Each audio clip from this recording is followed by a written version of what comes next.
Hello my dear friends, कैसे हैं आप सभी दोस्तों। हम कर रहे हैं lecture number 2 of chapter 11 subject audit. तो आज जो हम स्टार्ट कर रहे हैं दिस इंडिपेंडेंस ऑफ ऑडिटर के बारे में आज हम डिस्कशन करने वाले हैं अपनी। ओके, आज का टॉपिक रहेगा इंडिपेंडेंस ऑफ ऑडिटर। इसमें हम पढ़ने वाले हैं कॉन्सेप्ट ऑफ इंडिपेंडेंस, इसके बाद पर्सपेक्टिव ऑफ इंडिपेंडेंस के बारे में हम पढ़ेंगे और उसके बाद एग्जामिनर के एग्ज़ाम में आरटीपी मई 23 का, अक्टूबर 20 का, मई 19 का 3 मार्क्स का क्वेश्चन ये हम देखेंगे। इसके बाद हम थ्रेट टू इंडिपेंडेंस का टॉपिक जो है वो देखने वाले हैं और इसमें भी हमारे पास स्टडी मैट के क्वेश्चंस देखिए बहुत सारे क्वेश्चंस आए हुए हैं, राइट। और कोड ऑफ एथिक्स के ऊपर एमटीपी अगस्त में क्वेश्चन हुआ, एमटीपी अक्टूबर में क्वेश्चंस हुआ। इसके बाद एमटीपी आरटीपी नवंबर 19 में, एमटीपी अप्रैल 19 में क्वेश्चन इसके ऊपर पूछा गया। अब इसके बाद हम सेफगार्ड टू इंडिपेंडेंस का भी टॉपिक आज के लेक्चर में देखने वाले हैं, जिसमें स्टडी मैट के ऊपर क्वेश्चंस पूछा गया है। फिर नवंबर 20 में 4 मार्क्स का क्वेश्चन, आरटीपी नवंबर 11 में, आरटीपी में 23 में ये क्वेश्चन यहाँ पे पूछा गया। सर ये क्यों दिखा रहे हो, क्यों बता रहे हो? क्योंकि आपको एक आइडिया लग जाए कि आज का टॉपिक एग्जाम के लिए कितना रिलेवेंट है, क्या इसमें एग्जाम पे क्वेश्चन पूछे गए हैं, नहीं पूछे गए, कितनी सीरियसनेस आज के टॉपिक को लेकर हमें दिखानी चाहिए, ये आपको बताने के लिए मैंने ये सारी चीज़ें आपको दिखाई। आइए सर, मैं भी एक पेज ऐड कर लेता हूँ, राइट। तो आज का जो टॉपिक है मेरे दोस्त, lecture number 2 chapter number 11 subject audit. तो देखो, आज स्टार्ट करने से पहले मैं आपको बता दूं कि ऑलरेडी 5 पार्ट्स यूट्यूब पे अपलोडेड हैं। प्लेलिस्ट आपको चैनल पे मिल जाएगी और ये 6 पार्ट है, ओके, अपनी ऑडिट की सीरीज़ का 6 पार्ट है, राइट। सर ये 6 पार्ट क्यों बता रहे हो? ताकि आपको एक आइडिया लग जाए। मैंने ये सीरीज़ पहले स्टार्ट की थी लेकिन एक एक्सीडेंट हो गया था जिसकी वजह से मुझे हॉस्पिटलाइज किया गया, बहुत टाइम लग गया मुझे रिकवरी इस चीज़ के लिए करने के लिए। तो मैंने एक प्रॉमिस किया था कि मैं ऑडिट की फ्री सीरीज़ यूट्यूब पे लेके आऊँगा, लेकिन एक्सीडेंट के चलते बीच में इंटरवल आ गया तो मैं उसको वहीं से रिज्यूम कर रहा हूँ। 4 पार्ट्स में आपका चैप्टर नंबर 1 है, ओके, एंड 5th पार्ट से आपका चैप्टर नंबर 11 स्टार्ट हो रहा है, ठीक है। ये मैं आपको प्लेलिस्ट के बारे में बता रहा हूँ, बाकी आप थंबनेल्स देखोगे अपने आप आपको आइडिया लग जाएगा लेक्चर नंबर 5 से। और आज जो है 6 लेक्चर से मैं रिज्यूम कर रहा हूँ अपने उस टारगेट को जो मुझसे कहीं ना कहीं छूट गया था, यानी जो मैंने प्रॉमिस किया था कि हाँ फ्री लेक्चर्स कराऊंगा उसका। तो भगवान से यही विनती करूँगा, आप लोग की दुआएं चाहिए कि इस बार मेरे साथ कोई हादसा ना हो। लास्ट टाइम कार ने मुझे हिट कर दिया था, लेकिन इस बार ऐसा कुछ ना हो, भगवान बचाए मुझे आप लोग की दुआओं से। बाकी प्रॉब्लम्स तो देखो लाइफ टाइम आती रहेगी, कुछ कह नहीं सकते, लेकिन हाँ जब भी आँख खुले तो इस तरीके से स्टार्ट करो कि हाँ भाई मैं अपनी पूरी ईमानदारी के साथ अपनी इस प्रॉमिस को कि हम करने वाले हैं इसको पूरा करेंगे। सर ये लेक्चर कब के लिए अप्लीकेबल है? तो लेक्चर के बारे में एक बार बता दूँ, सितंबर 25 और जैन 26 को दिमाग में रख के लेक्चर में बना रहा हूँ। सर हम इसमें कैसे पढ़ने वाले हैं? तो मैंने जैसे आपको बुक दिखाई, हम नोट्स लिखेंगे मोस्टली केस में, कुछ होमवर्क भी मैं आपको दूंगा, प्लस हम बुक से रीडिंग करेंगे क्योंकि बुक से रीडिंग करने में हमारी इंग्लिश इंप्रूव होती है। How to make the sentence and what is the right sentence for the exam, वो भी हम देखेंगे। प्लस हम क्वेश्चन बैंक को डिस्कस करेंगे जो कि इस बुक में ऑलरेडी आपके लिए गिवन है। प्लस केस बेस्ड स्टडी जो भी होगी चैप्टर की वो भी हम करेंगे। अगर आपने पहली बार आप ये लेक्चर देख रहे हो इसलिए मुझे ये सब बताना पड़ रहा है, बट इसके बाद मैं बार बार ये नहीं बताऊंगा, ठीक है। ये सारी चीज़ें हम करेंगे। सर एक क्वेश्चन है हमारा कि सर ये जो क्वेश्चन बैंक है या फिर केस बेस्ड स्टडी है या फिर बुक है, इसके लिए हमें क्या करना होगा? इसके लिए आपके लिए एक व्हाट्सअप नंबर मैं आपको दे रहा हूँ, हमारे ऑफिस का नंबर है 9354719404, ठीक है। आप मैसेज करके व्हाट्सएप पे अपनी बुक जो है वो ऑर्डर कर सकते हैं। 2 पार्ट्स में बुक है, मॉड्यूल 1 और मॉड्यूल 2, ठीक है। ये सारे ही मैं आपको देने वाला हूँ। वीडियो लेक्चर सीरीज सर क्या सितंबर एग्जाम से पहले कंप्लीट हो जाएगी? 100% यस। आपका सितंबर में एग्जाम है तो अक्टूबर में हमारा टारगेट है कि अक्टूबर में ये सीरीज़ हमारी सितंबर अक्टूबर, अरे अक्टूबर तो नेक्स्ट मंथ हो गया देख रहे हो सर एक्सीडेंट का? सर एग्ज़ाम में ऐसा मत करना, बिल्कुल नहीं। तो सितंबर से पहले क्या था? जुलाई। तो जुलाई एंड तक यानी 31 जुलाई तक हमारा टारगेट रहेगा कि हम इस लेक्चर को ख़त्म कर दें। सर ये 6th लेक्चर है, अप्रॉक्स कितने लेक्चर आने चाहिए? तो अप्रॉक्स जो मैं लेके चल रहा हूँ अराउंड 40 to 50 लेक्चर्स आएंगे। क्या सर ये रेगुलर है? मोस्ट प्रोबेबली 95% केस में येस। बाई चांस कहीं फैमिली का कोई इशू हो गया तो शायद लेक्चर अपलोड ना कर पाओ, लेकिन ये रेगुलर आपको मिलेंगे। तो मैंने टाइम सेट किया है इवनिंग में आपका 7 और 5 DT का लेक्चर अपलोड हो रहा है फ्री। मैंने ये भी एक प्रॉमिस किया था जो मैं लग चुका हूँ ऑलरेडी काम करने पे। 3 लेक्चर आज अपलोड हो भी जाएंगे उसके। इसके बाद 9/5 पे हमारा जो लेक्चर है वो ऑडिट का स्टार्ट हो रहा है, लेक्चर नंबर 6 से, जो कि ये लेक्चर नंबर 6 है। ये थोड़ा सा मैंने आपको बता दिया। अब एक क्वेश्चन ये कि सर क्या बुक लेना कंपलसरी है? अगर मेरी बात मानो तो देखो, ऑडिट में अच्छों की लंका लग जाती है, परेशानी आ जाती है। जितने भी बच्चे बोथ ग्रुप कर रहे हो, जितने बच्चे बहुत अटैम्प्ट से FM ऑडिट के चक्कर में फंसे हो, और जिनकी आर्टिकलशिप हो, हाउसवाइफ हो, डेफिनेटली बुक आपको बहुत फ़ायदेमंद रहेगी। आज इस लेक्चर के थ्रू ही आपको पता चल जाएगा, ठीक है। तो बुक के बारे में बार बार नहीं बताऊंगा, बस हर चैप्टर में एक बार बताऊंगा कि आप अगर चाहते हो तो ले ले। बाकी नोट्स मेरे साथ बनाइए ताकि लास्ट मिनट पे रिवाइज करने में हेल्प मिले। अगर सब कुछ ठीक रहा तो मैं लास्ट मिनट पे भी नोट्स और बुक के थ्रू क्वेश्चन बैंक और रिवीजन आपको करवा दूंगा। हमारे पढ़ने का पैटर्न क्या रहता है, हम नोट्स बनाते हैं और नोट्स के बेसिस पे क्वेश्चंस करते हैं। क्वेश्चंस के बाद at the end of the lecture जितना भी हमने पढ़ा है उसको हम रिवाइज करते हैं इन ऑडियो फॉर्मेट। कैसे होगा आज इस लेक्चर में आप देख जाएंगे। बाकी जो मेरे साथ ऑडिट कर रहे हैं उनको ये चीज़ पहले से पता है, ठीक है। तो ये सारी चीज़ मैंने क्लियर कर दी। बाकी कोई डाउट रह गया हो तो कमेंट बॉक्स में जरूर लिख देना, और अभी तक चैनल सब्सक्राइब नहीं किया तो सब्सक्राइब कर लो। हम रोज़ मिलेंगे, मोस्ट प्रोबेबली केस में 1-2 दिन हो सकता है वीक में ना हो, but most of the cases यानी 5 डेज इन अ वीक आपको लेक्चर्स मिलने वाले हैं। टाइम रहेगा 9-5, ठीक है। और ये इवनिंग PM का टाइम है, PM, ठीक है। ये भी PM है और ये भी PM है। यानी अगर आप मेरे साथ बोथ ग्रुप कर रहे हो तो आपको बहुत मजा आने वाला है। सर FM SM के लिए क्या होगा, बाकी वो लेटर ऑन हम देख लेंगे, अगर मेरे पास क्या टाइम है, या फिर आप पेड कोर्सेज भी ले सकते हो। बहुत सारी चीज़ें उसके बारे में बाद में बात करेंगे। टारगेट आज का शुरू करते हैं। तो आज का टॉपिक क्या है सर, लिखते हैं सर। अभी इसको स्टार्ट करने से पहले मैं एक बार आपको रिकॉल करा दूँ। देखो, आपके चैप्टर 11 में कुछ टॉपिक्स हैं, जैसे एक है एथिक्स फंडामेंटल प्रिंसिपल। ये कॉन्सेप्ट नंबर 1 था जो कि हम ऑलरेडी लास्ट लेक्चर में कर चुके हैं। आज हम स्टार्ट करें independence of audit, concept number 2, ठीक है।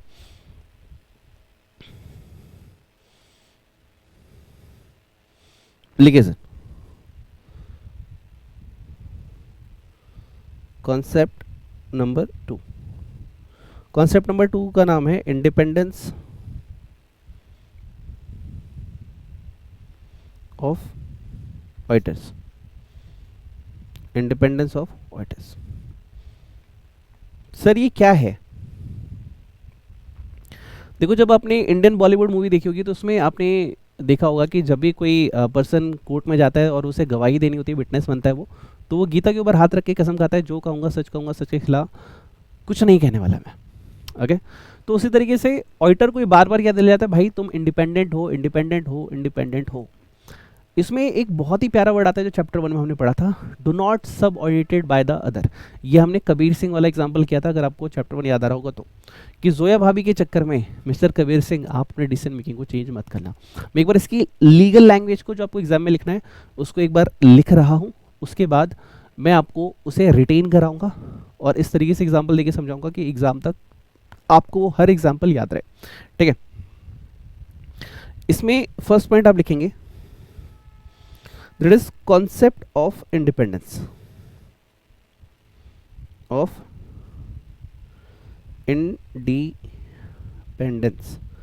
सर आप हमें इसमें क्या पढ़ाना चाहते हैं और क्या सिखाना चाहते हैं? देखो, सबसे पहले कहा गया independence is a state of mind,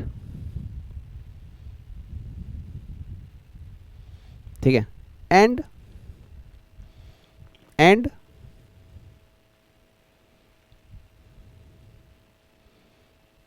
personal character.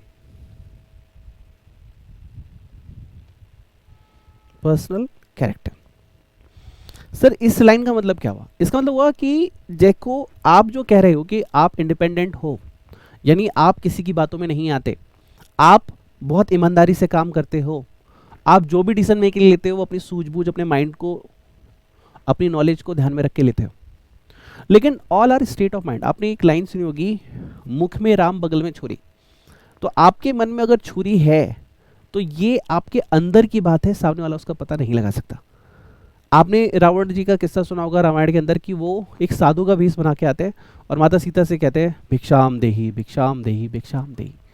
और साधु का, और जब माता सीता उन्हें देने आती है फल वगैरह भिक्षा, तो वो उनका हाथ पकड़ के लेके उनका अपहरण कर लेते हैं, जैसा कि दिखाया जाता है। ठीक है, कहने का मतलब क्या है कि ये एक स्टेट ऑफ माइंड है। आप साधु हैं यानी आप जेंटलमैन हैं, या फिर आप एक विलन हैं, ये कोई नहीं जान सकता। समझिए, स्टेट ऑफ माइंड मतलब कि भाई ये तुम्हारे दिमाग की उपज है, तुम्हारे अंदर का पर्सनल कैरेक्टर है। इसका मतलब क्या है कि तुम राम हो, राइट, या फिर तुम रावण हो, ये कोई नहीं जान सकता। This is your personal character, कि तुम अंदर से क्या हो। जैसे बहुत सारे मोटिवेशनल स्पीकर जब भी बोलते हैं तो एक चीज़ बहुत अच्छी बोलते हैं कि तुम अंदर से क्या हो वही तुम्हारे बाहर तुम्हें दिखाई देगा। तुम अंदर से क्या हो वही तुम्हें लाइफ टाइम मिलने वाला है। अगर तुम एक चीटर हो, लाइफ टाइम चीटिंग मिलेगी। तुम अगर एक ऐसे इंसान हो जो सबकी हेल्प करता है, लाइफ टाइम तुम्हें सबकी हेल्प मिलेगी। कहने का मतलब क्या है, इंडिपेंडेंस जो है is a state of mind, कि ये एक मानसिकता है, ये एक मानसिक स्टेज है, जैसा कि मेंटल लेवल, एक दिमाग का एक स्तर है कि तुम इंडिपेंडेंट हो। ठीक है, एक पर्सनल कैरेक्टर है, यानी हर इंसान इंडिपेंडेंट है या नहीं है हम नहीं बता सकते। ओके, तो इसके बारे में सर हम कैसे पता लगाएंगे, कुछ तो बताओ स्टडी मैट जी, ऐसे जी कुछ तो बताओ हमें। तो इसके बारे में बताया गया, इट मे बी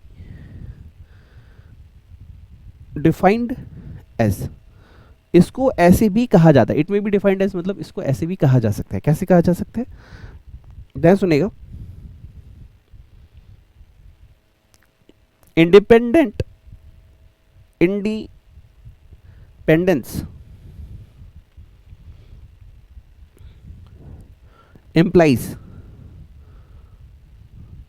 इम्प्लाइज मतलब होता है हम मान के चल रहे हैं। जैसे ना एक वर्ड होता है लॉ में, कॉन्ट्रैक्ट एक्ट में पढ़ा था इम्प्लाइड, एक है बाय वर्ड और it may B implied. Contract act में आपने पढ़ा होगा, अगर आपने बीकॉम कर रखा है या फिर आपने फाउंडेशन कर रखा है तो वहाँ पे पढ़ा होगा। तो वही इंडिपेंडेंस जो है इम्प्लाइड है। इम्प्लाइड मतलब हम ये मान के चल रहे हैं कि अगर आप एक सीए हैं तो आप इंडिपेंडेंट हैं। और इसमें क्या कहा गया, इम्प्लाइज दैट, ध्यान सुनेगा, जजमेंट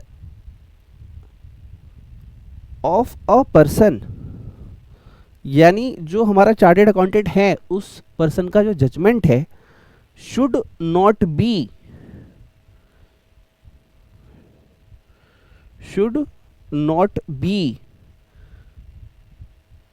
सब ordinate to the wishes or direction of another person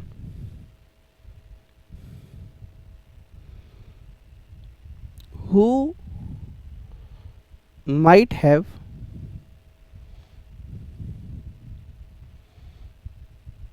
engaged him। मतलब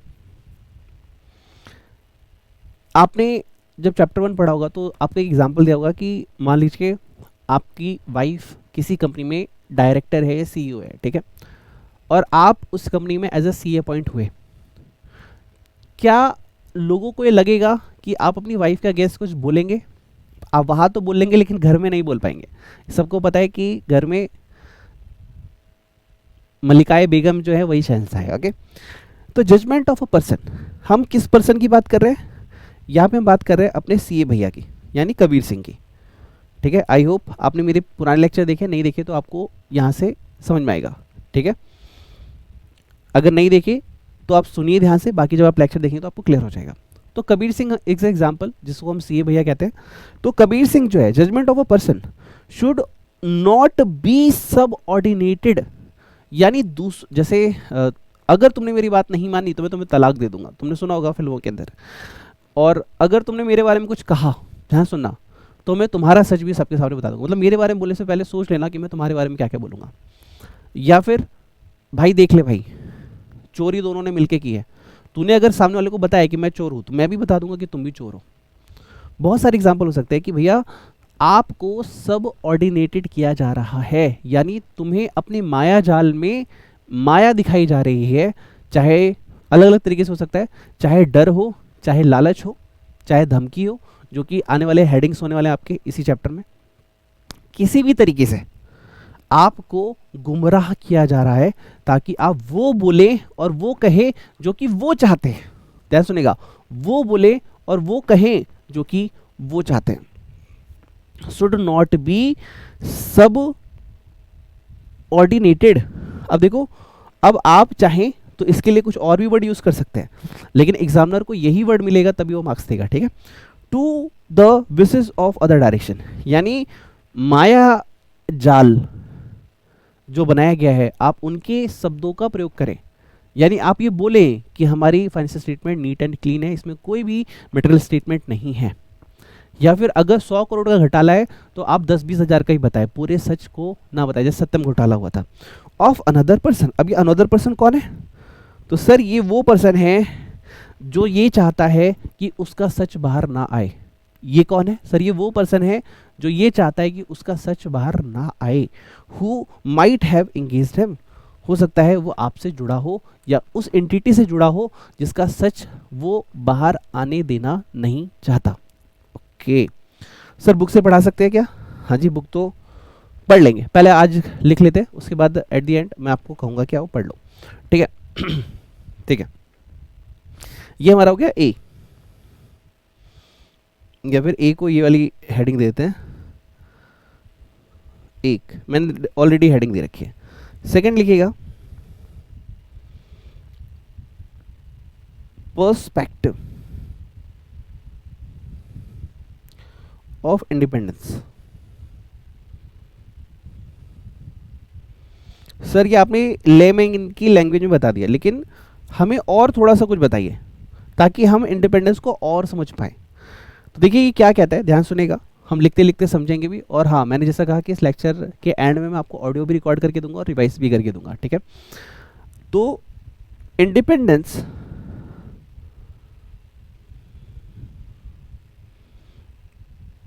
of auditor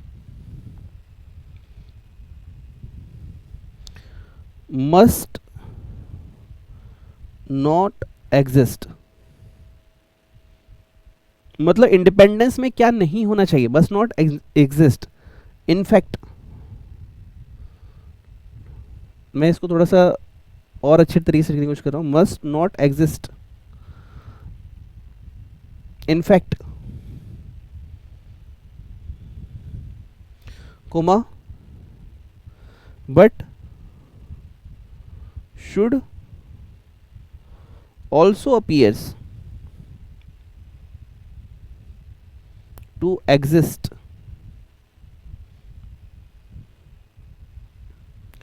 to all reasonable persons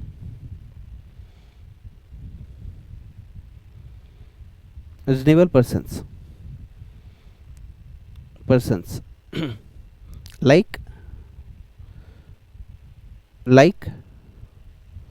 shareholders,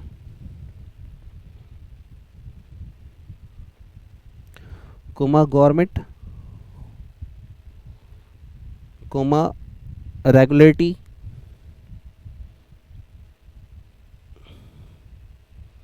authorities,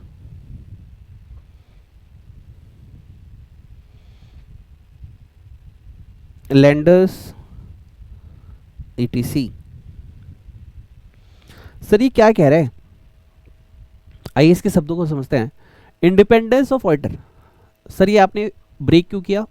याद रखना, जब भी आपको थ्योरी, आप सभी को पता है सबसे ज़्यादा कंप्लेन आप ऑडिट में ही करते हो कि इसकी वजह से नहीं हुआ।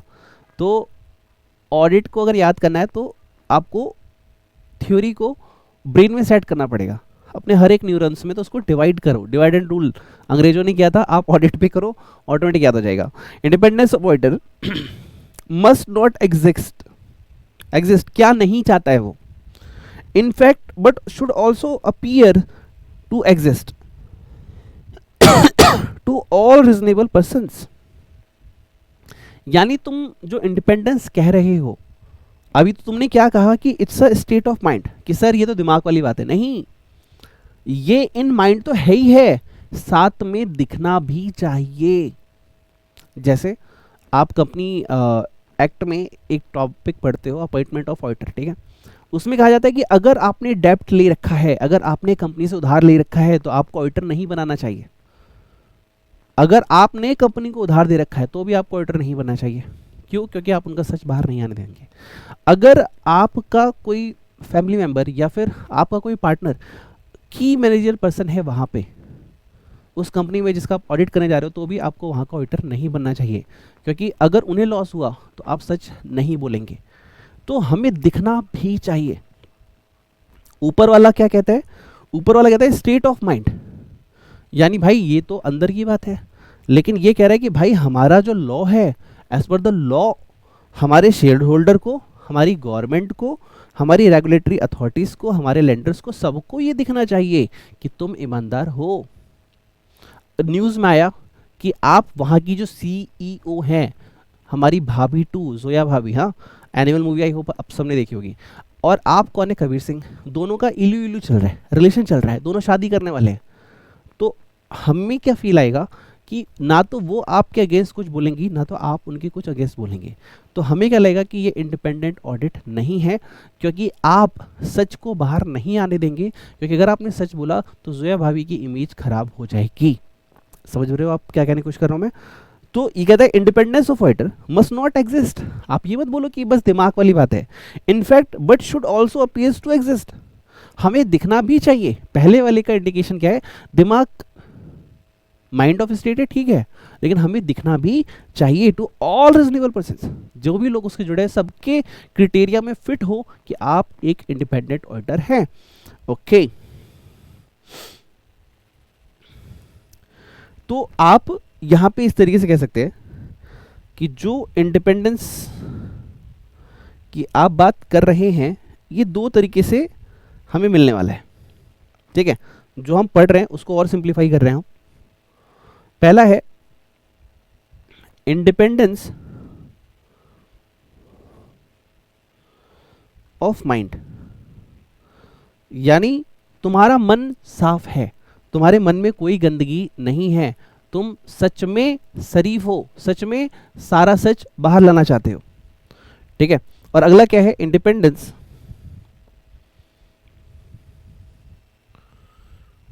Of appearance,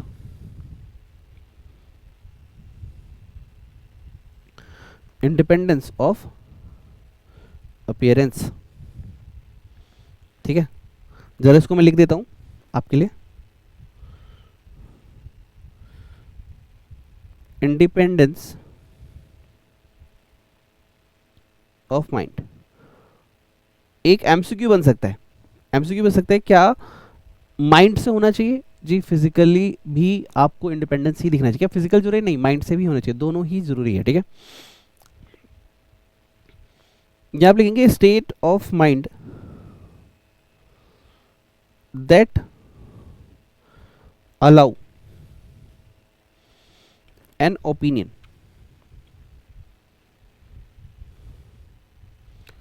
state of mind that allow an opinion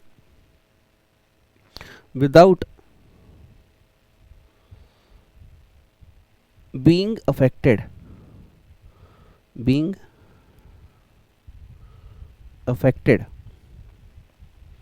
by influence that compromises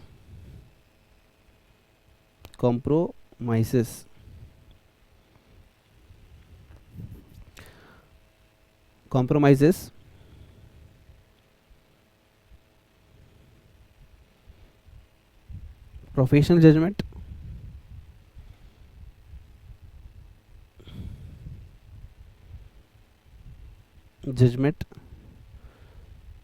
integrity,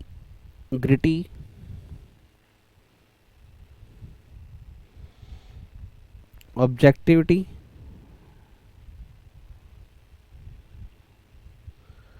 and professional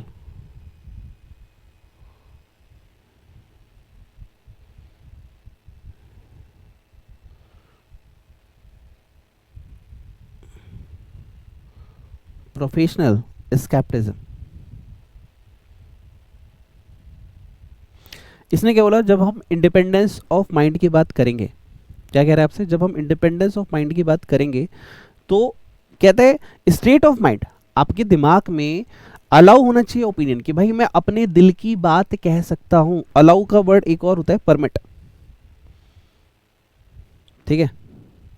permits an opinion मतलब आप अपने दिल की बात कहने के लिए परमिट है, अलाउ है, मतलब आप जो दिल में चाहते हैं वो आप जुबा पे रख सकते हैं, जुबा केसरी यानी मुंह से बोल सकते हैं, ठीक है।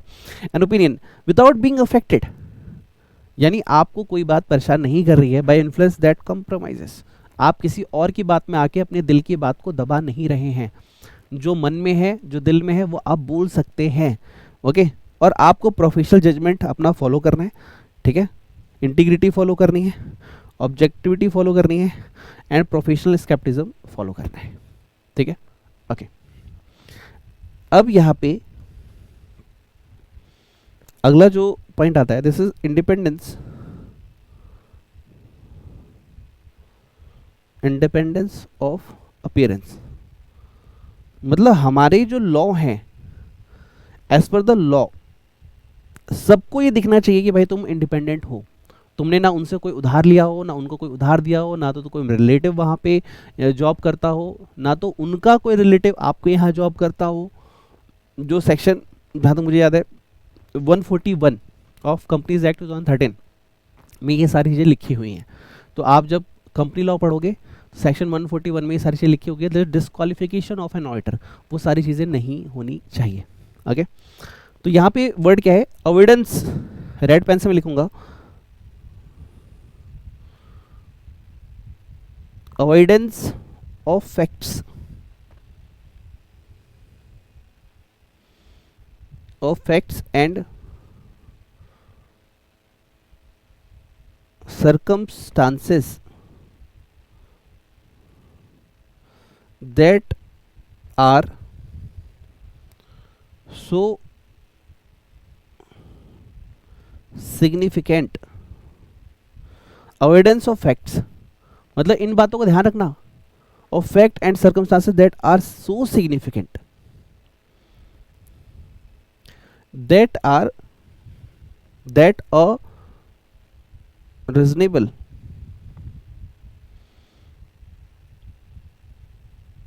third party would reasonably conclude that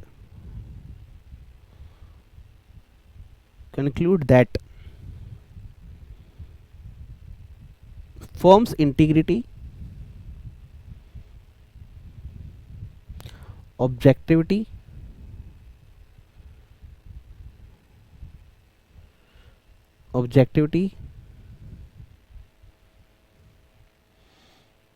and professional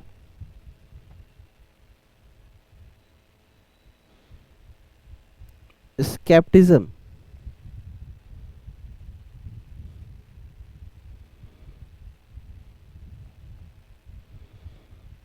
are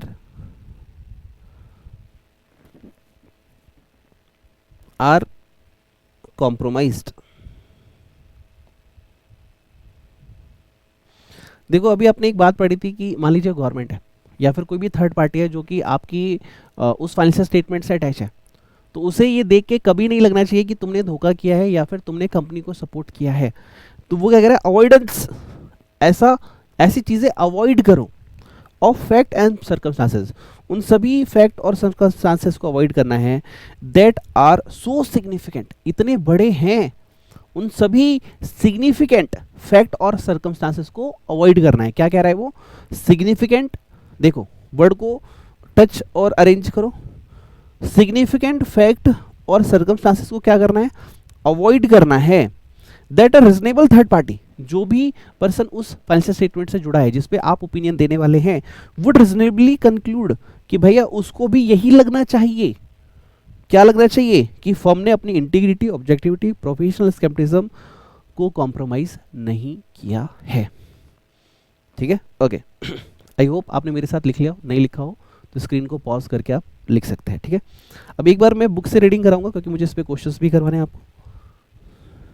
एक सेकेंड।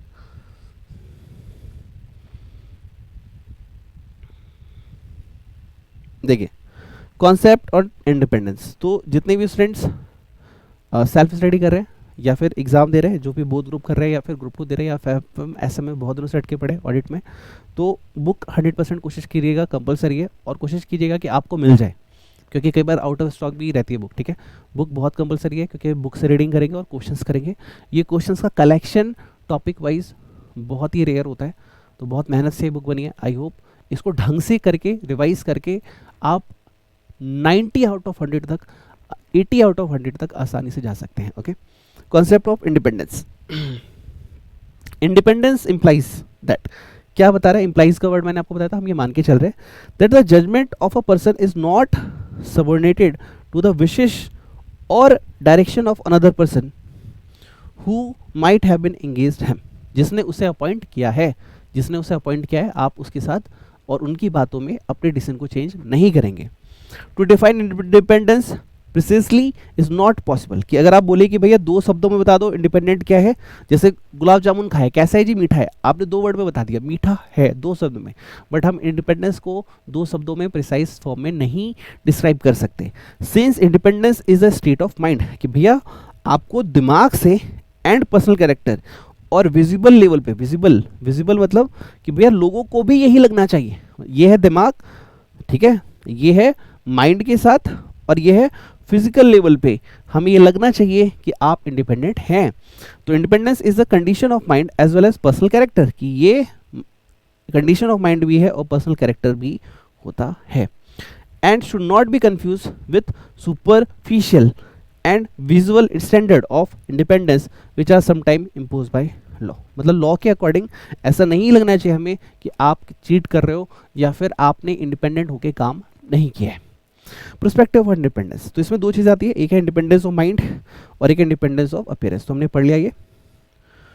तो इसने कहा कि independence of the waiter has not only to exist in the fact but also appear so exist to all reasonable persons. जितने भी students group 2 कर रहे हैं, जो आर्टिकलशिप कर रहे हैं, जो बोथ ग्रुप कर रहे हैं, ऑडिट याद करने में दिक्कत जाएगी, लेकिन हाँ मेरे साथ नोट्स बनाओ, मेरे साथ बुक पढ़ो, सेल्फ एक बार बस रिपीट कर रहे हैं क्वेश्चन बैंक के साथ, ऑडियो सुनो, क्वेश्चन बैंक करो, आपका ऑडिट इतना स्मूथ हो जाएगा कि आप 20 आवर्स के अंदर full audit syllabus on a tip recall कर सकें। ओके, तो अब क्वेश्चन है हमारे पास, independence of mind and independence in appearance are interlinked, क्या दोनों एक साथ जुड़े हुए हैं? आंसर है यस, ये दोनों एक साथ जुड़े हुए हैं, आप ये नहीं कह सकते कि दोनों अलग अलग है, ठीक है। 3 मार्क का क्वेश्चन था May 19 में। There are 2 interlinked perspective of independence of voter, one independence of mind and second independence in appearance. Explain. तो अभी अभी आपने जो नोट्स लिखा है वही आपको एक्सप्लेन करना है। Professional integrity and independence are considered essential characteristics of all profession. There are 2 interlinked, फिर वही क्वेश्चन है, ये क्वेश्चन था मई अक्टूबर का, TP October, May 19 and May 23। कभी भी एग्जाम में क्वेश्चन उठ के आ सकता है, तो ये क्वेश्चन ऑलवेज आपकी टॉप प्रायोरिटी में होना चाहिए, आप इसे बिल्कुल स्किप नहीं करने वाले। ओके, तो independence of mind and independence in appearance, ये आपका होमवर्क है, एक बार आप रीड करना। सर क्या हम आपके नोट्स वाली बातें लिख सकते हैं? जी 100% आप लिख सकते हैं, ठीक है। अब अगला हमारे पास topic G threats to independence, ठीक है। आइए इसमें नोट लिखते हैं, threats to independence.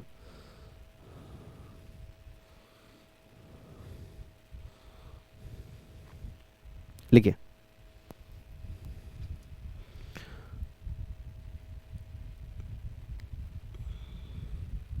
Threats to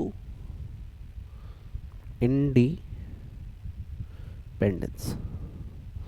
यानी हमें कब कब ये लगेगा कि भैया इंडिपेंडेंस जो है वो खतरे में है। एग्जाम्पल मैं आपको देता हूँ कुछ, फिर आपके दिमाग में जाएगा कि मान लीजिए आपने जिस कंपनी का आप ऑडिट करने गए हो, आपने ऑलरेडी वहां से 10 करोड़ रुपए उधार ले रखे हैं। अगर आपने ध्यान से सुना, सच बोला, तो कहेंगे हमारे पैसे वापस कर। क्या आप 10 करोड़ तुरंत दे पाओगे? आंसर है नो। या फिर आपने उस कंपनी को 50 करोड़ रुपए दे रखे, आप इतने बड़े सीए हैं, सीए फर्म से आपने उसे 50 करोड़ दे रखे, अगर आपने सच बोला तो वो आपके पैसे वापस नहीं करेंगे। 2 हो गया। तीसरा, उन्होंने आपको कहा, आप पहले वहाँ एक एम्प्लॉय थे, ठीक है, और आपको वहाँ के सारे गड़बड़ घोटाले के बारे में पता है, लेकिन अगर इस बार आपने सच बोला एज अ सीए, तो गलती आपकी ही मानी जाएगी क्योंकि आप ही गलत करके गए थे। एक और थ्रेट बताता हूँ कि मान लीजिए आप वहाँ पे अभी सीए के तौर पे काम कर रहे हो, उन्होंने बोला कि भाई तू क्यों सीए कर रहा है, कितनी सैलरी है जी, 2 लाख रुपए पर मंथ, अरे हम तेरे को 5 लाख देंगे, हमारे पास आ जा, जैसे ही ऑडिट खत्म होगा हमारे पास आ जा। तो कुछ थ्रेट है जहाँ पे थ्रेट मतलब हमें डर लगता है कि कहीं ना कहीं आप अपनी इज्जत आबरू को बेच खाएंगे। आपने सुना होगा ना, लागा चुनरी में दाग मिटाऊं कैसे। तो यहाँ पे जो चुनरी है एक ऑडिटर की, वो है इंडिपेंडेंस, जो ये दिखाती है कि भाई तुम ईमानदार हो। तुम्हारे एक हिंदी वर्ड होता है, तुम्हारे ईमानदारी को कलंकित माना जाएगा, या हो सकता है इस केसेस में तुम्हारी चुनरी जो है वो कलंकित है, उस पर ब्लैक स्पॉट्स है। बहुत ज़्यादा शुद्ध हिंदी हो गई ना। थ्रेट्स टू इंडिपेंडेंस मतलब कि हम ये मान के चलेंगे कि इन केसेस के अंदर इंडिपेंडेंस को खतरा है और तुम्हें इन केसेस के अंदर बचना होगा, ये आपको सिखाने की कोशिश की जाती है। ठीक है, आइए पहला पॉइंट लिखते हैं, self interest threat. Self interest threat, self interest threat क्या कहता है, सुनिए। Threats that occur as a result of financial or other interest of a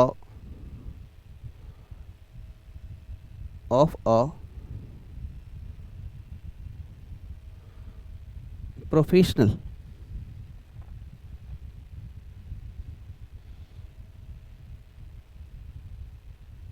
accountant, यानी इसको बोलते हैं आर्थिक मोह।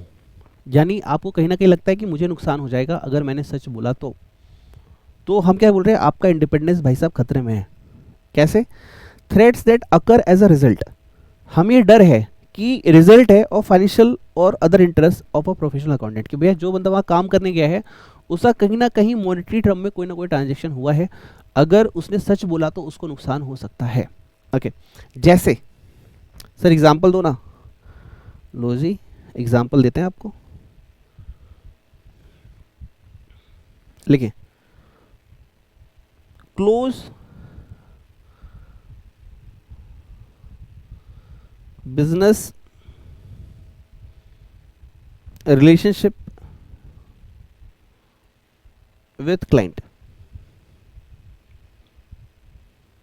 देखो कई बार ना फैमिली बिजनेस हो जाता है, दादा पापा और अब आप बेटा तीनों ही ऑडिटर हो आप वहाँ के। पहले दादा करके ऑडिट गए लाइफ टाइम, अब पापा कर रहे हैं, अब आप कर रहे हैं, आपका क्लोज बिजनेस रिलेशन हो गया है। और अगर आपने कुछ बोला, ठीक है, अगर आपने कुछ बोला तो वो रिश्ता आपका खराब हो सकता है। वो गाना है ना, ये रिश्ता क्या कहलाता है, तो रिश्ता चला जाएगा, सच नहीं बोल पाएंगे आप। ठीक है, तो ये हमें एक थ्रेट है। Second, potential employment with client, यानी क्लाइंट के पास आपका पोटेंशियल एम्प्लॉयमेंट मतलब मोटा पैसा, वो आपकी मोटी पार्टी है, मोटो खूब मोटो, ठीक है, तो मोटी पार्टी है। अगर आपने सच बोला तो ये हैवी क्लाइंट आपको छोड़ के चला जाएगा, तो आप सच नहीं बोल पा रहे हैं। ओके, एग्जाम्पल लिखिए, contingent fee for audit engagement. Audit engagement का ऐसे जो है हम आई थिंक नेक्स्ट लेक्चर से शुरू कर लेंगे। ठीक है, तो वो कह रहा है कि जब आपने ऑडिट अपॉइंट किया तो आपको लग रहा है कि मेरी फीस नहीं मिलेगी, अगर मैंने सच बोला तो मेरी फीस मेरे हाथ से चली जाएगी, और इसलिए आप सच नहीं बोल पा रहे हैं। ऑडिट एंगेजमेंट, ठीक है। एक एग्जांपल और लिखता हूं मैं आपके लिए, लोन और गारंटी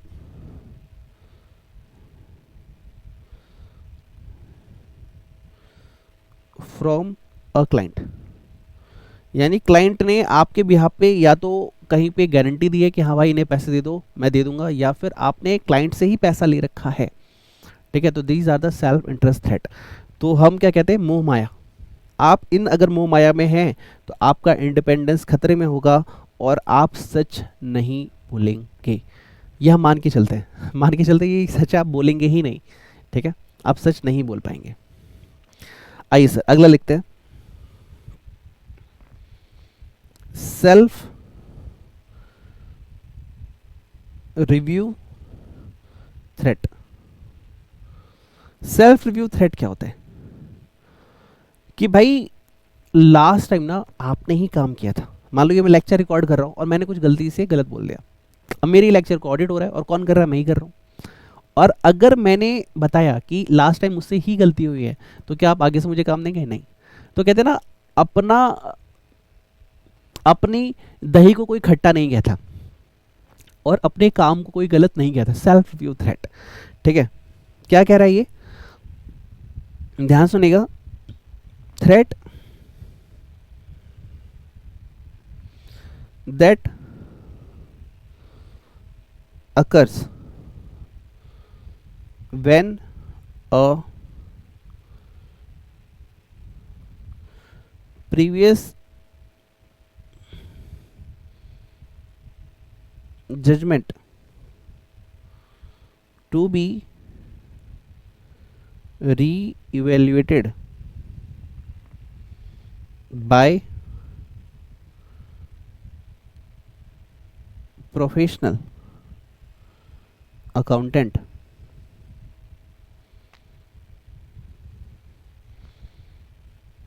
responsible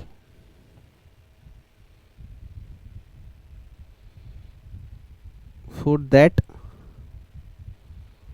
judgment, ठीक है।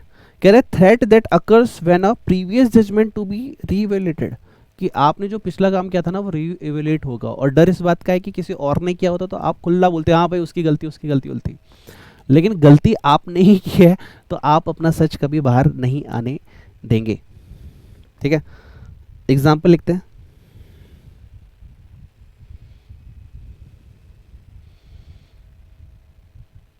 देखिए, auditor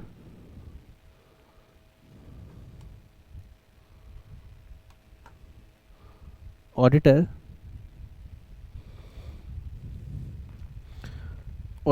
engaged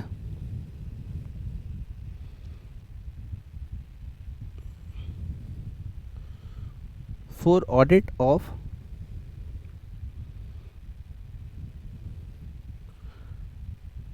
financial statements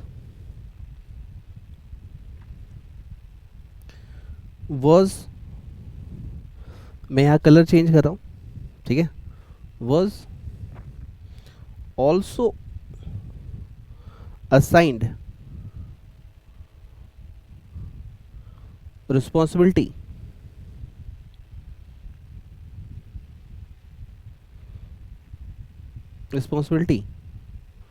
for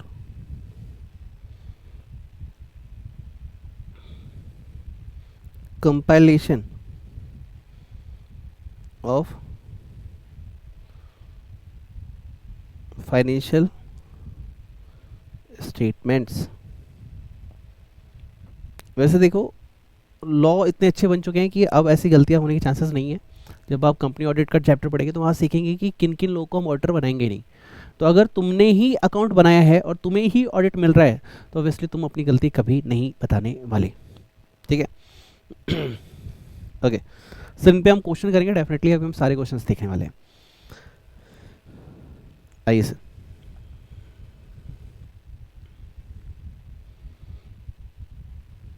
लिखिए fourth, advocacy threat. Advocacy threat, advocacy threat ये क्या होता है सर? ये होता है जी, वकालत कर रहे हो आप। वकालत क्यों कर रहे हो? मान लो आपका क्लाइंट है, किसी ने बोला भाई, जैसे मैं आपको एग्जांपल देता हूँ, ज़कीर खान का, उनका एक जोक है बहुत अच्छा कि खुद का बेटा कितना ही काला हो, लेकिन माँ हमेशा बोलती है कि तू तो एकदम सूरज की तरह चमकता है, तेरी रोशनी तो एकदम चंद्रमा की तरह है, सबको ठंडक देती है। और उस काले बच्चे को माँ एक काला टीका भी लगा देती है कि तुझे किसी की नज़र ना लगे। वैसे ही वो इतना काला है, उसमें वो काला टीका दिखेगा भी नहीं, फिर भी लगा देती है। और अगर किसी ने बोल दिया कि तुम्हारा बेटा काला है, तो जो माँ होती है ना, उसका खून पी जाएगी, सामने वाले का मर्डर कर देगी, मर्डर, कि मेरे बच्चे को काला बोलने की तुम्हारी हिम्मत कैसे हुई। This is called advocacy threat. कि हमें साफ दिख रहा है कि क्लाइंट से कोई गलती हुई है, लेकिन तुम्हारा तो वहाँ टाई अप है, आप उनकी इतनी वकालत कर रहे हो, तुम उन्हें इतना सपोर्ट कर रहे हो कि साफ दिख रहा है कि इंडिपेंडेंस कॉम्प्रोमाइज हुआ है। समझ में आ रहा है? उनकी कोई भी गलती हुई, अरे नहीं सर छोटी मोटी तो गलती है। जैसे एक केस आया था, सलमान खान जी ने, कुछ लोग फुटपाथ पे सो रहे थे, कार चला दी, नहीं सुना होगा तो सुन लेना, यूट्यूब पे मिल जाएगा आपको। तो जो उनके सपोर्टर है, अरे नहीं सलमान खान तो था ही नहीं, उसका ड्राइवर था, बहुत लंबा केस चलाइए। जो उनके सपोर्टर है वो एडवोकेसी थ्रेट कर रहे हैं। हमें पता है कि आपका इंडिपेंडेंस कॉम्प्रोमाइज है, ठीक है। एडवोकेसी थ्रेट मतलब आप उन्हें इतना सपोर्ट कर रहे हैं कि आपका इंडिपेंडेंस कॉम्प्रोमाइज हो गया है। ओके आइए कैसे लिखेंगे इसे, थोड़ा सा लिखते हैं। यहां पे मैं कुछ कीवर्ड्स लिख रहा हूं, ठीक है। That is banking, backing and CHAMPIONING,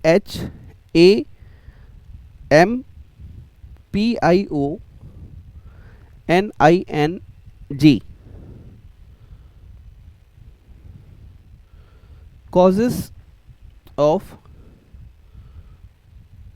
auditors client. इसका मतलब क्या है कि वो गलत है। जैसे फरीदाबाद दिल्ली साइड में जाट गुजर बहुत रहते हैं। मान लो उनके किसी बच्चे ने, ध्यान सुना, उनके किसी बच्चे ने किसी कमजोर आदमी के ऊपर साइकिल चला रहा था, तुम कार जा रहे थे, तुमने हॉर्न मारा, वो गिर गया, गलती उसकी मानी जाएगी, तुम्हारी नहीं मानी जाएगी। एडवोकेसी थ्रेट है। वो आपस में कम्युनिटी में इतने स्ट्रांग है कि वो खुद को गलत बोलेंगे ही नहीं, तेरी गलती है भाई सारी। एक बार मैं कहीं ऑफिस जा रहा था, तो मैंने देखा कि एक बहुत बड़ा ट्रक जा रहा था, उसने इतनी गलत तरीके से टर्न मारा कि पीछे से बाइक वाला आ रहा था, वो गिर गया। वो खड़ा हुआ, उसने बोला कि भाई तुमसे गलती हुई, मैं बस गुजर रहा था, थोड़ा सा देखा था, और तब तक उसने कहा रुक मैं कॉल मिलाता हूँ। मैं अपने दोस्त का वेट कर रहा था वहाँ पे, तो उसने अपने दोस्तों को बुलाया, ट्रक वाले ने, और उस बाइक वाले बंदे को इतना मारा, इतना मारा, नाक से खून, मुंह से खून, पूरा उसका ऑफिस कैंसिल हो गया, बहुत पिटाई हुई उसकी। एडवोकेसी थ्रेट मतलब आप अपने बंदे को इतना ज़्यादा बैकिंग कर रहे हो, मतलब बैकिंग मतलब बैक सपोर्ट। अरे तू गलत है ही नहीं, हम हैं तेरे साथ, तू कर हम हैं। जैसे बहुत सारी मूवीज़ में तुमने देखा होगा कि जो क्रिमिनल लोग होते हैं वो किसी बच्चे का या किसी लड़की का रेप कर देते हैं, लेकिन जो एडवोकेट होता है वो उसको प्रूव कर देता है कि ये लड़का बहुत शरीफ है, इसने कभी कुछ नहीं किया। आई थिंक तुमने मूवीज़ देखी होगी इस टाइप की, बहुत सारी ऐसी मूवीज़ आती हैं। बैकिंग एंड चैंपियनिंग कॉजेस, यानी अबे तो चिंता मत कर, हम हैं तेरे साथ, अबे जो तू करता है वो सही करता है, तेरे से गलती तो होती ही नहीं है, ठीक है। अब यहाँ पे क्या लिखना है मैं आपको बताता हूँ। Threat that occurs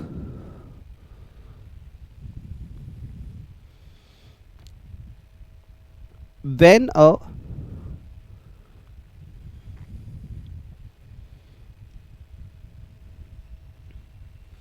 professional accountant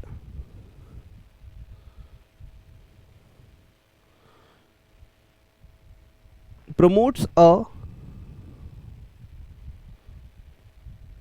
position और ओपिनियन, या तो आप उस पोजीशन को, उस बात को प्रमोट कर रहे हो, या तो अपना ओपिनियन दे रहे हो, ठीक है। To the point, to the point that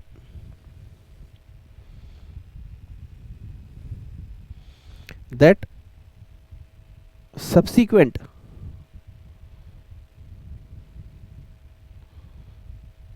objectivity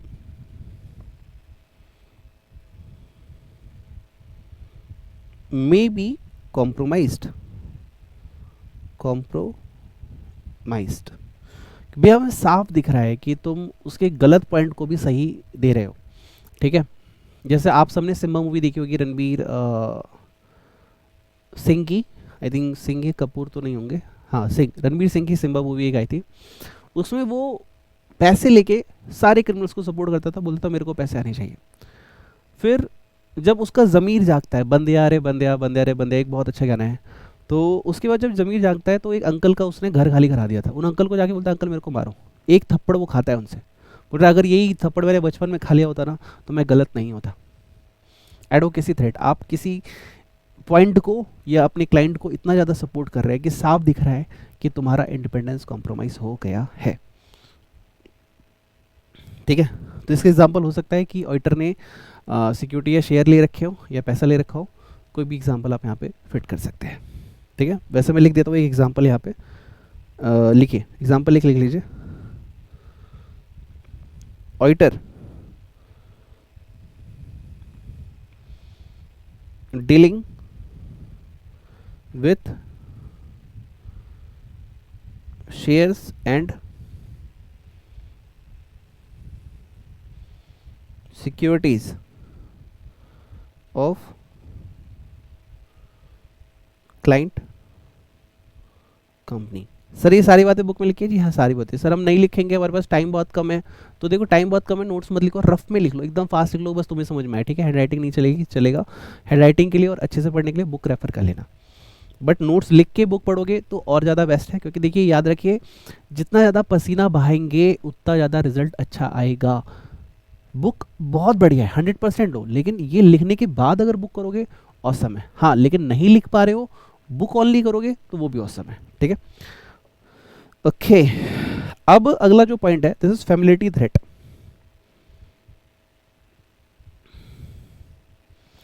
familiarity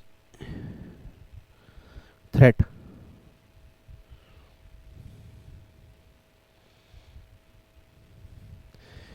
फैमिलिटी threat मतलब तुम्हारी उनसे जान पहचान इतनी अच्छी है, तुम्हारी इतनी दोस्ती यारी अच्छी है ना कि तुम अपना इंडिपेंडेंस कॉम्प्रोमाइज़ कर दोगे लेकिन उनके अगेंस्ट सच नहीं बोलोगे। तुम्हारी दोस्ती यारी इतनी है, जैसे अभी हम एग्जांपल कर रहे थे कि तुम्हारा भाईचारा इतना अच्छा है, दोस्ती यारी इतनी अच्छी है कि तुम उनके खिलाफ सच कभी बोल ही नहीं सकते, ठीक है। Threat that occur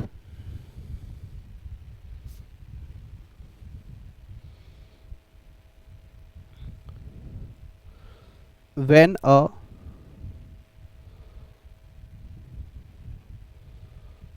professional accountant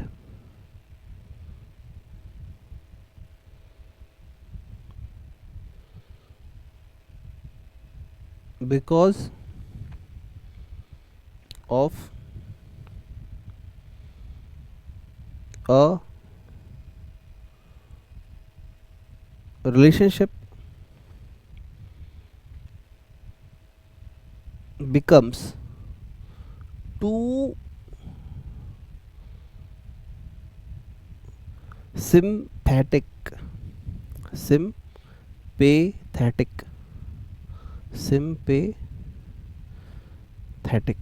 sympathetic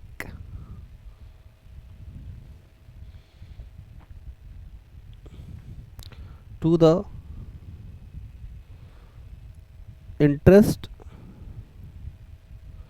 of others, ठीक है। यानी जैसे आपने देखा होगा मूवीज़ के अंदर सी आया, अकाउंटेंट आया, जो ऑनर की बच्ची तुरंत गई, अंकल के पाँव छू रही है, गले लग रही है, अंकल आशीर्वाद दे रहे बेटा जीती रहो जीती रहो, और पापा कैसे हैं, अंकल आइए ना खाना पीना खाइए, पापा आ रहे हैं, तुम खाना पीना खा रहे हो, बहुत ज़्यादा दोस्ती आ रही है, और आप अपनी बेटी की उनकी बेटी से शादी कराना चाहते हो, बहुत सारे फैमिलिटी थ्रेट्स हो सकते हैं, ठीक है। एग्जाम्पल लिखते हैं एक, farmer partner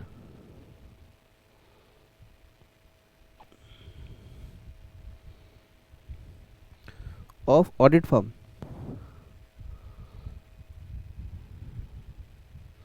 being director of client एक एग्जांपल और लिखिए, close relative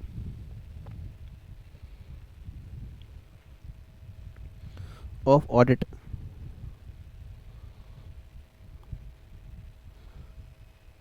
team member is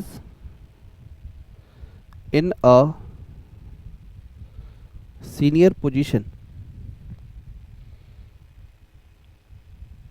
with the client. ठीक है, फॉर्मर पार्टनर है, मतलब कि आपकी एक फर्म थी, आपका पार्टनर छोड़ के गया था, अब वो किसी जिस कंपनी में आप जा रहे हो वहां पे डायरेक्टर बन गया है. ठीक है. Now close relative of audit team member is in a senior position with the client, मतलब कि आपका सीनियर पोजीशन में पार्टनर है, तो ऐसी चीज़ें हो सकती है. And the last my dear friend, that is intimidation threat, धमकी, intimidation threat, intimidation threat.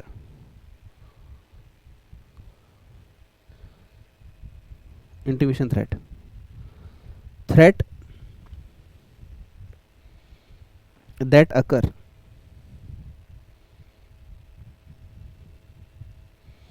when a professional accountant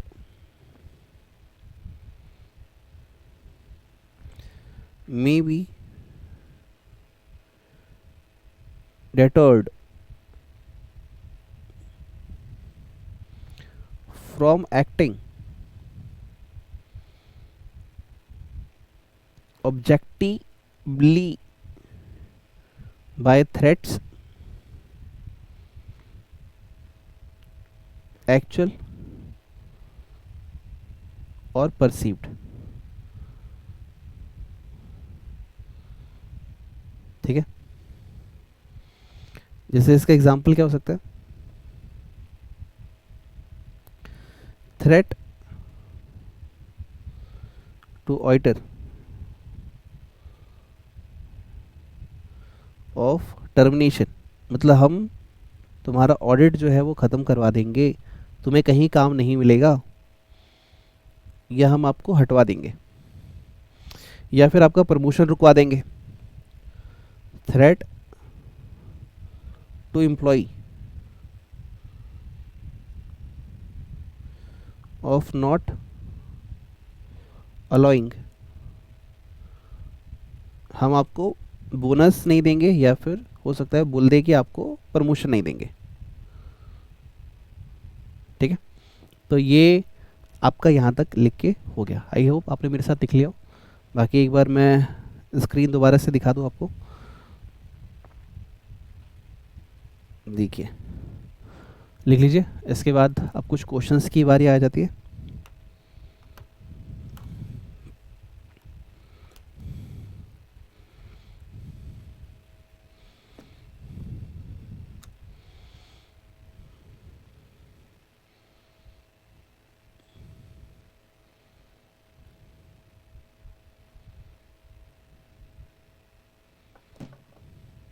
ठीक है सर, ओके.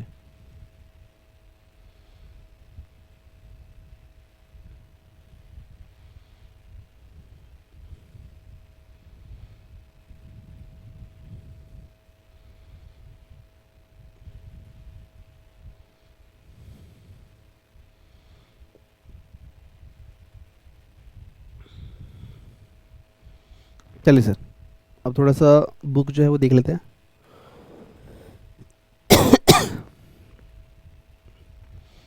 देखो, सेल्फ इंटरेस्ट थ्रेट, ठीक है, self review threat, advocacy threat, community threat and intimidation threat.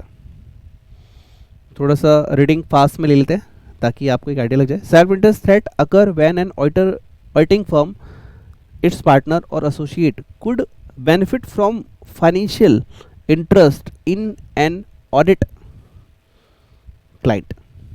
यानी जहाँ पे आप काम करने जा रहे हो वहाँ से आपको कोई ना कोई आर्थिक आर्थिक सपोर्ट है, फाइनेंशियल सपोर्ट है, ठीक है।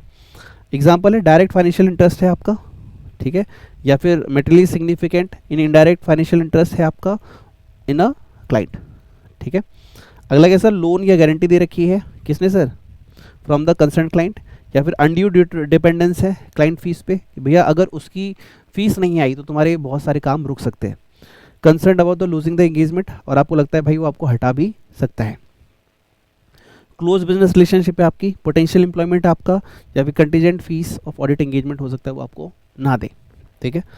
Okay, it may be occur when a previous, उसके बाद सेल्फ रिव्यू थ्रेट, तो it may occur when a previous judgement needs to be reevaluated, मतलब आपका ही प्रीवियस जजमेंट क्या हो रहा है, रीइवैल्यूएट हो रहा है।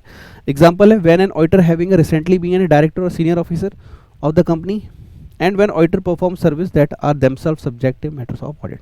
एडवोकेसी थ्रेट मतलब पंचायत करना, मतलब वो आप उनके बिहाफ पे उनको सही साबित कर रहे हो। It may occur when a professional accountant promote a position or opinion to the point that subsequent objectivity may be compromised. Example है auditor dealing with the share of the security of the audited company.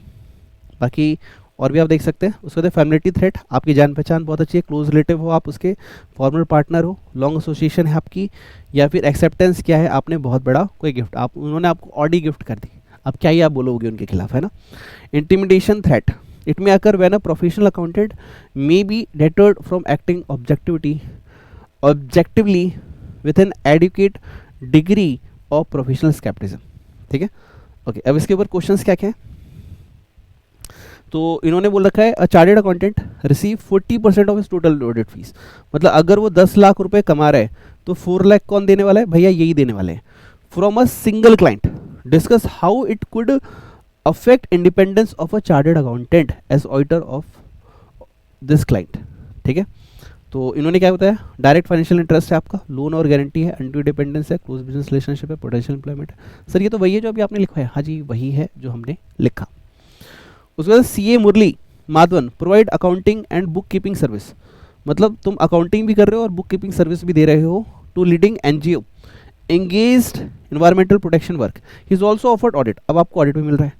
अब एक बंदे ने जो काम कर रखा है उसी को दूसरा काम मिल रहा है, तो क्या वो सच्चा ऑडिटर बनेगा, आंसर है नो। थ्रेट्स टू इंडिपेंडेंस, ठीक है। तो यहाँ पे in this case chartered accountant is already rendering accounting and book keeping service to the NGO, if he accept audit he would be involved in the reviewing on work, खुद का work ही उसको करना पड़ेगा, therefore the same constitutes self review threat. It may occur when a previously judgment needs to be reviewed by the professional accountant responsible for that judgment, ठीक है। आगे MTP अगस्त 18 MTP अक्टूबर 18 का question है। पहला code of ethics identify 5 types of threat, उसके बाद ये case study, इसमें 5 टाइप्स ऑफ थ्रेट ही बताने हैं, 5 टाइप्स ऑफ थ्रेट क्वेश्चन में पूछा गया है, तो ये 5 टाइप्स ऑफ थ्रेट आप बता देंगे जो भी हमने नोट डाउन किए हैं, ठीक है। उसके बाद सेल्फ रिव्यू थ्रेट क्या होता है आप लिख सकते हैं।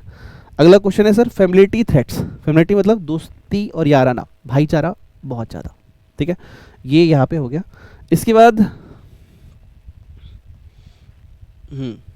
बाद एक लास्ट टॉपिक बचता है जो हम बुक से कर रहे हैं, ठीक है। जितने भी स्टूडेंट्स नोट्स बना रहे हैं, जिन्होंने बुक बाय नहीं की, वो आप अपना स्टडी मेट या प्रीवियस टीचर की बुक रेफर कर लेना, या फिर एक बार सुन लो मुझे, ऑडियो में रिवीजन आएगा तब आपकी हेल्प हो जाएगी, ठीक है। Safeguarding are actions, safeguarding to independence, मतलब आप अपनी दामन को कैसे बचाएंगे, अपने इंडिपेंडेंस को कैसे बचाएंगे। आप एक राजा हैं, राजा की सीट पे बैठे हैं, कोई आपको ब्लेम ना करे, तो उसके लिए क्या सेफगार्ड है। Safeguard are actions that professional accountant take that effectively reduce threat to comply with the fundamental principle to an acceptable level for the public to have confidence in equality of audit, आपको audit की quality बहुत अच्छी होनी चाहिए। it is essential that auditors should always be and appears to be independent, मतलब आपको दिखना भी है प्लस होना भी है क्या, independent. Before taking any work, कोई भी काम लेने से पहले auditor must continuously consider whether it involves threat, आपको ऑडिट लेने से पहले ही देख लेना है कि इसमें कोई थ्रेट तो शामिल नहीं है। And when such threat exist, मान लो अगर वो थ्रेट है तो पहले उसको रिमूव करो, उसके बाद वहाँ के सीए बनना। Auditor should either resist from the task or eliminate the threat. ठीक है, if the auditor is unable to fully implement credible and adequate safeguard then he must not accept the work. अगर आप ये नहीं कर पा रहे हैं तो आपको वो ऑडिट छोड़ देना चाहिए. केस के ऊपर भी क्वेश्चन है. हाँ जी सर, बहुत सारे क्वेश्चन है. पहला है CA Roman Gupta is offered appointment as auditor of a company. One of his distant uncle held some share in the same company. तो रिलेटिव के शेयर है, अगर तुमने सच बोला तो अंकल को नुकसान हो जाएगा. अब कंक्लूजन क्या है? CA Raman should take steps to eliminate the threat by selling shares. तुम शेयर को पहले ही बिकवा दो, ना रहेंगे शेयर्स, ना होगी दिक्कत. Before accepting appointment, holding of share of the same company for which he is offered appointment as auditor constitute threat to his independence. ठीक है, अगला क्वेश्चन है describe guiding principles which the auditor should take into account which serve as the safeguarding to eliminate the threats to independence. अगला है the few guidelines principles where the chartered accountant has the responsibility to remain independent by taking into account context which they practice the threats to independence and safeguard available to implement. तो इसके ऊपर यही question है जो हमने पढ़े. तो 4 step है. पहला है कि भैया पब्लिक को कॉन्फिडेंस में रखना है. तुम्हें auditor always be and appears to be, ठीक है, इंडिपेंडेंट आपको होना भी है और दिखना भी चाहिए. दूसरा क्या है, जब भी कोई काम लोगे तो आप चेक कर लो कि it involves threats to independence और नॉट. अगर है, थ्रेट एग्जिस्ट है, तो आप उस काम के लिए मना कर दो या फिर उस थ्रेट को ख़त्म कर दो. और अगर आप ऐसा नहीं कर पा रहे हो तो आपको वो काम एक्सेप्ट ही नहीं करना चाहिए. ठीक है सर. तो अब जो भी हमने पढ़ा इसके बारे में एक बार रिवाइज कर लेते हैं. ठीक है, आई होप आप लोगों ने लेक्चर एंजॉय किया हो. और अगर आप सीक्वेंस में लेक्चर देख रहे हो तो आपको बहुत मज़ा आएगा. नहीं देख रहे हो तो भी अगर पहली वाली लेक्चर देख रहे हो तो I hope I try my best. और अगर आपको लग रहा है मैंने आपके लिए दिल से मेहनत की है तो ये लेक्चर्स अराउंड 5 to 10,000 के होते हैं, आपको फ्री ऑफ कॉस्ट मिल रहे हैं. तो एक गुरु दक्षिणा इस गुरु पूर्णिमा पे मेरे लिए बनती है. दिल से जाके कमेंट बॉक्स में थैंक्स लिखेगा. ठीक है, ताकि मैं यूं ही आपकी मदद और आने वाले जनरेशन में जो आपके दोस्त होंगे, आपके जूनियर्स होंगे, उनकी मदद करता रहूं. ठीक है, और दोस्तों में लेक्चर्स ज़रूर शेयर कीजिएगा. उनको बोलेगा टेंशन मत ले, अपना एक दोस्त, एक मेंटर, एक टीचर, एक भाई है जो हमें पास कराने के लिए हमें एडवोकेसी दे रहा है. एडवोकेसी थ्रेड वाला टॉपिक पढ़ा था हमने. मैं आपके साथ खड़ा हूँ जब तक मैं आपको जिता ना दूँ, जब तक मैं आपको पास ना करा दूँ. ठीक है, चलिए स्टार्ट करते हैं. ऑडियो स्टार्ट कर लेते हैं. हेलो माय डियर फ्रेंड्स, कैसे हैं आप सभी दोस्तों. ये है ऑडियो नंबर 2 ऑफ चैप्टर 11 जो कि हमने अभी टॉपिक किया था. चैप्टर 11 लेक्चर नंबर 2, उसी का फुल रिवीजन है. तो सबसे पहले आप लोगों से रिक्वेस्ट है कि पहले आप नोट्स जो हमने क्लास में लिखाए हैं वो रिवाइज कर लें, बुक से एक बार पढ़ लें, क्वेश्चन से एक बार देख लें, उसके बाद ये ऑडियो सुने. या फिर ऑडियो सुनने के बाद क्वेश्चंस जरूर करना है एग्जाम टाइम और टेस्ट टाइम में, ताकि आपको ऑडिट का जो डर है, जो टेंशन है, वो खत्म हो जाए. ठीक है, चलिए. Concept of independence. तो इंडिपेंडेंस क्या है? ये एक स्टेट ऑफ माइंड है, एक पर्सनल कैरेक्टर है. It may be defined as कि judgment of a person should not be subordinate to the wishes or direction of another person who might have engage him. यानी जोया भाभी ने भाभी 2 ने आपको अगर अपॉइंट किया है, ध्यान से सुनेगा, तो आपको वो काम करना है जो सही है, वो काम नहीं करना जो उन्हें सही लगता है. उनके इशारों पे उनको खुश रखने के लिए आप कोई काम नहीं करेंगे, आप वही करेंगे जो सही है. पर्सपेक्टिव ऑफ इंडिपेंडेंस मतलब मस्ट नॉट एग्जिस्ट, यानी तुम्हारे दिमाग में है वो तो ठीक है, लेकिन हमें भी लगना चाहिए. Must not exist in fact but should also appears to exist to all reasonable person. मतलब हम सबको भी ये लगना चाहिए, जैसे share holder, government, regulatory authorities, land से हमको भी ये लगना चाहिए कि तुम ईमानदार हो. इसमें हमने 2 इंटरलिंक्ड टॉपिक पढ़े, एक है इंडिपेंडेंस ऑफ माइंड, एक है independence of appear. Independence of mind क्या कहता है, क्या लिख के आओगे एग्जाम में इसमें? State of mind that allow को हम परमिट भी बोलते हैं, on opinion without being affected by influence. That compromise, आपको कॉम्प्रोमाइज़ नहीं करना, ना तो प्रोफेशनल जजमेंट का, ना इंटीग्रिटी का, ना ऑब्जेक्टिविटी का, ना प्रोफेशनल स्केप्टिज्म. प्रोफेशनल स्केप्टिज्म पे नेक्स्ट लेक्चर होगा, नेक्स्ट ऑडियो रिवीजन होगा, तो वहाँ पे हम और डिटेल में पढ़ेंगे. इंडिपेंडेंस ऑफ अपियरनेस का मतलब कि भाई देखो, तुम जो भी सिग्निफिकेंट फैक्ट या सर्कमस्टांस है उनको अवॉइड करो, ताकि जो थर्ड पार्टी हैं, मतलब जो भी फाइनेंशियल स्टेटमेंट पे रिलाई करते हैं, वो रीजनेबली कंक्लूड कर पाएँ कि जो फर्म है ऑडिटर की, उसने integrity, objectivity and professional scepticism को मेंटेन रखा है। There are the 5 threats to independence, मतलब इन 5 कंडीशन में हमें ये लगता है कि भैया इंडिपेंडेंस जो है वो कॉम्प्रोमाइज हो सकता है। पहले सेल्फ इंटरेस्ट थ्रेट, यानी आपका कोई भी ऐसा इंटरेस्ट है जिसमें आपका नुकसान हो सकता है। जैसे एग्जांपल, आपका क्लोज बिजनेस रिलेशनशिप है क्लाइंट के साथ, पोटेंशियल एम्प्लॉयमेंट है क्लाइंट के साथ, contingent fee for audit engagement, या फिर लोन, या फिर गारंटी है फ्रॉम क्लाइंट। यानी threats that occur as a result of financial और other interest of a professional accountant. मतलब हमें ऐसा लग रहा है कि अगर आपने सच बताया तो आपका नुकसान हो जाएगा फाइनेंशियल टर्म्स में, तो आप सच नहीं बताएंगे, तो ये एक डर है, थ्रेट है। अगला सेल्फ रिव्यू थ्रेट, ये क्या है कि आपने जो प्रीवियस जजमेंट दिया था आपको उसको ही रिव्यूलेट करना है। तो हमने बचपन में कहानी सुनी है कि अपनी दही कोई खट्टी नहीं कहता, अपने काम को कोई गलत नहीं कहता। तो अगर आपने सच बताया कि मैंने ही गलती की थी, तो हो सकता है आगे आपको काम मिले भी नहीं। तो auditor engage for audit of the financial statement was also assigned responsibility for compilation of the financial statement. ठीक है, जिसने ऑडिट किया था उसी को आप कंपाइलेशन या कंपाइलेशन वाले को ऑडिट का काम दे रहे हो, तो वो ईमानदारी से काम नहीं करेगा। Self review threat. Advocacy threat, इसमें मैंने आपको कुछ टर्म्स लिखवाए थे, that is backing and championing causes of auditor's client. यानी आप इतना ज़्यादा उन्हें सपोर्ट कर रहे हो उनकी गलतियों पे कि साफ दिख रहा है कि तुम्हारे मन में उन्हें लेके कुछ चल रहा है, या तो कोई रिलेशंस अच्छे हैं, या तो पैसे अच्छे मिले, यानी अगर उनको नुकसान हुआ तो तुम्हें नुकसान हो जाएगा, इसलिए तुम उन्हें बार बार डिफेंड कर रहे हो कि नहीं उनकी कोई गलती नहीं है, वो लोग बहुत अच्छे इंसान हैं। तो ये एडवोकेसी थ्रेट होता है, जिसमें मैंने आपको जाकिर खान का काला होने वाला एक एग्जाम्पल दिया था लेक्चर में, आपको याद आ रहा होगा। ठीक है, इसके बाद फैमिलिटी थ्रेट, आपकी जान पहचान बहुत अच्छी है, आप उन्हें लेके बहुत ज़्यादा सिंपैथेटिक हैं, यानी आपको लगता है कि अगर उन्हें नुकसान हुआ ना तो आपको बुरा लगेगा, तो आप उनके खिलाफ कभी सच बोल ही नहीं पाएंगे। And the last the intimation threat, बोला जा रहा है कि भाई तुम्हें जॉब से निकाल दिया जाएगा, हटा दिया जाएगा, तुम्हें बोनस नहीं दिया जाएगा, तुम्हें प्रमोशन नहीं दिया जाएगा, तो इस डर से भी इंसान कई बार सच नहीं बोलता है। ठीक है, बाकी क्वेश्चन जितने बुक के थे वो कर लेना।